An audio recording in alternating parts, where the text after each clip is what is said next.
गत 10 तारिख में वरिष्ठ आईएएस ऑफिसर विष्णुपद सेठी को सीबीआई नोटिस करितला। 11 तारिख 10टा बेले हाजर हो तदंत सहयोग करने समन करा जायतिला। किंतु जहां आम पाखरे खबर अच्छी विष्णुपद सेठी सेही दिन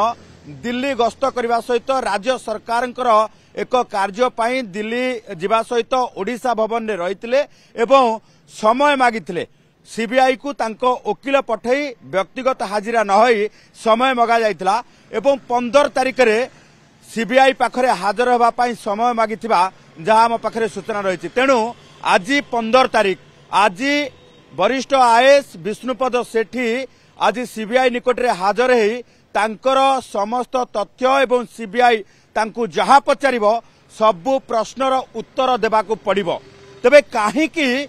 वरिष्ठ आईएएस विष्णुपद सेठी उपरे सीबीआई रो नजर पड़िला, काहेकि से पंझा को आसिले, काहेकि 10 लाख टंका लांच मामला रे एबे जोड़ी हो जाइछंती वरिष्ठ आईएएस जे रहिछंती विष्णुपद सेठी। जदि यार उत्तर देखिबा वर्तमान क्षेत्र रे एसएएस जो रही डिपार्टमेंट एसटी डिपार्टमेंट रे जेतेबेले कार्यरत अछंती विष्णुपद सेठी सेही समय रे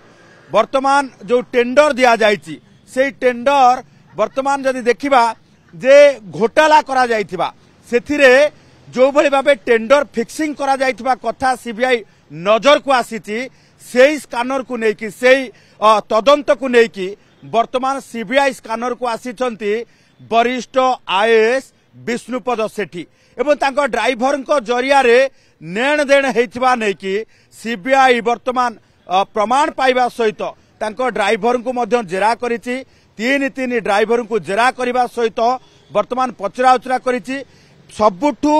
आश्चर्यकर कथा होउछि, सबुठु चिंताजनक कथा होउछि जे सीबीआई एमिति किछि प्रमाण पाइछि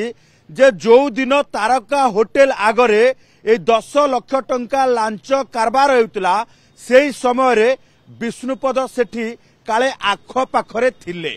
जोथि पाई तांको ड्राइवर को गुड़े तुड़े सीबीआई प्रश्न करुछि जे विष्णुपद सेठी ऑफिस बाद काहाकू मिसंती कोठिकी जानती एवं घटना दिन जो 7 तारिख दिन तारका होटेल आगरे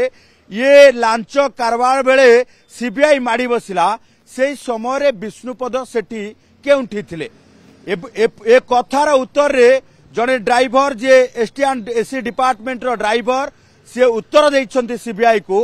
जे सेही दिन 7:40 समय रे विष्णुपद सेठी को से घरे छाड़ीतिले एवं अन्य ड्राइवर जे तुषार एवं राम ओई 2 जन ड्राइवर थिले हुए तो से ड्राइवर तांकू अन्य कुआडे नै जाई थाई पारंती कारण प्राइवेट ड्राइवर मध्य रहिछंती वरिष्ठ आईएएस विष्णुपद सेठी को पाई।